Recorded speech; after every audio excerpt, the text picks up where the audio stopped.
এটা হচ্ছে পর্তুগালের তাবিরা। তাবিরা হচ্ছে ফারু অঞ্চল অবস্থিত। ফারু থেকে প্রায় 60 কিলোমিটার দূরে তাবিরা।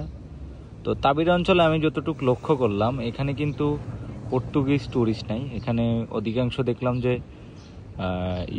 American tourist, Spanish tourist. আর এই প্লেসটা হচ্ছে আপনার স্পেনের একদম বর্ডারের পাশেই। এখান থেকে স্পেনের বর্ডার মাত্র 30 কিলোমিটার পরেই কিন্তু স্পেন। তো এই দিক দিয়েই আবার বাঙালিদেরও বসবাস আছে। বাঙালিদের মিনি মার্কেটও, কেবাব শপ, তারপর হচ্ছে সুভিনিয়র শপ, এগুলো এখানে ঘোরার পরে একটু দেখলাম। এই সবগুলো এখানে বাঙালিরাই করছে। আর অধিকাংশ রেস্টুরেন্ট এগুলো হচ্ছে এখানকার স্প্যানিশ। আমি যতটুকু ঘুরে দেখলাম আর কি, স্পেনের বর্ডারের পাশে, এই জন্য স্প্যানিশরা এখানে এসেই মোটামুটি ব্যবসা করছে।